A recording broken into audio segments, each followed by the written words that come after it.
Hi.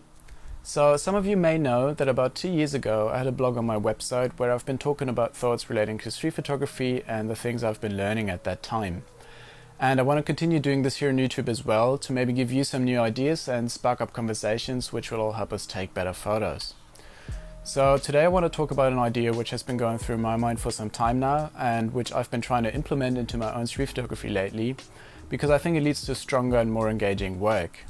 And that idea is that you shouldn't just photograph what you see, but instead use what you see to create a photograph. Even though these two sentences might sound very similar, I think each one will still produce a very different outcome.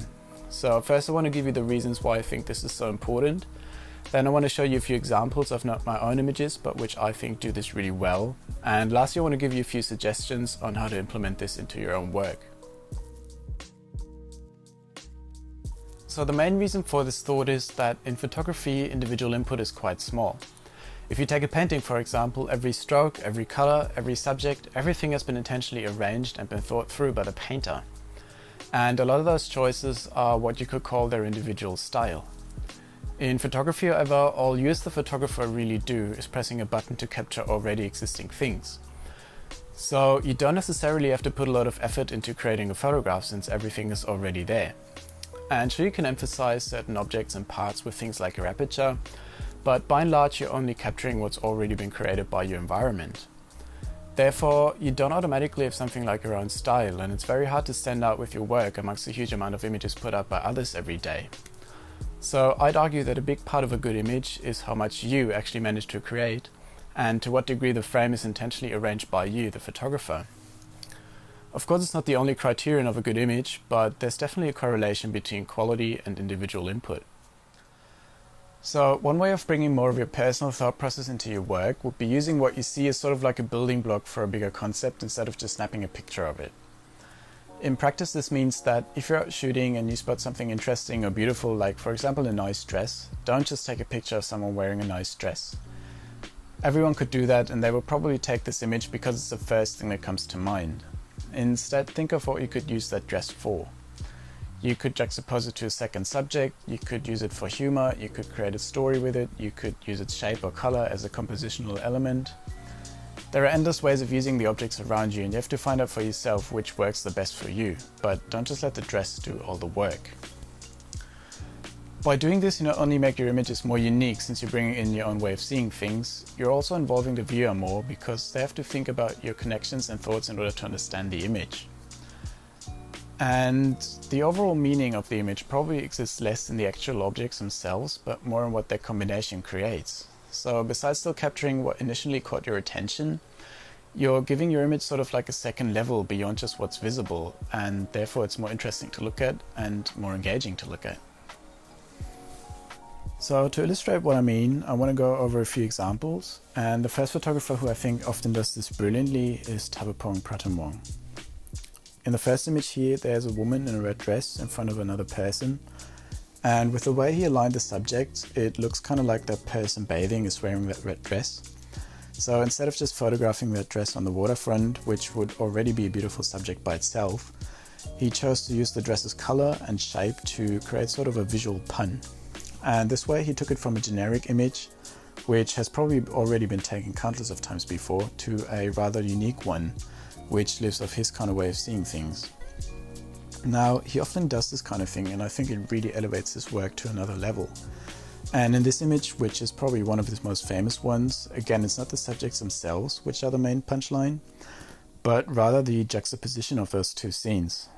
So he's using both subjects for a bigger context instead of just taking a picture of two monkeys going at it. And this is what makes the image so great, I think.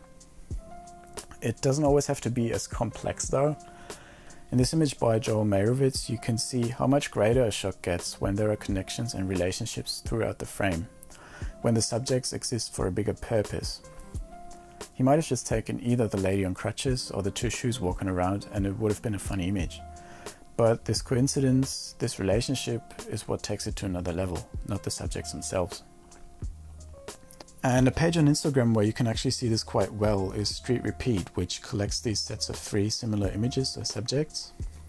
I think on this page, in direct comparison, you can often see which images work best. And if you think about it, it's often the ones that don't just show the subject, but use it together with other elements in the frame.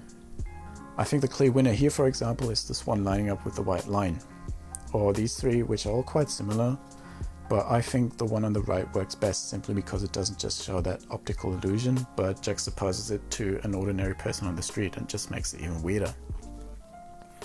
And there's tons of images on Street Repeat where you can see this for yourself. Here, for example, with the birds, I think the middle one works nicely because the placing of the bird interacts with the cables, or that gap in the cables is used to frame the bird. So either way, again, elements are used rather than just shown. As I said in the beginning, I've been implementing this into my own street photography, and I want to share a few tips with you which are helping me to get better at this and might give you some actual value out of this video, which you can then use for your photography. Now, the first thing would be getting into the right mindset, because a lot of decisions when shooting on the streets happen within split seconds, so you're often acting subconsciously without thinking. So I find it important to get into a mindset of seeing connections in my environment, and the best way I found to do this is by starting with connecting simple lines and shapes as a warm-up exercise. And I just do this until I start seeing more and more stuff coming up which goes into a similar direction, and that means I've entered this way of thinking. So next time you're out shooting, start by doing this, connecting simple lines and shapes, and then move along as you start seeing more and more interesting stuff happening around you. If you're already out shooting, one of the easier ways to avoid just capturing generic images and scenes is to not focus on single subjects, but rather two subjects, which you then put into some kind of relationship to each other. This way you're often automatically creating stories between your subjects and getting used to using objects instead of just showing them. And lastly, if you're shooting a slower scene and have the time, deliberately keep yourself from shooting just what you see. Stop and almost analyze what you could use your subject for. Most times there is something around you which can be put into some kind of relationship to your initial element of interest. So don't just let your surrounding do the work for you. You have to put in the work and seek out what might not be visible at first glance, but ultimately it'll make your work all the more special and interesting to look at.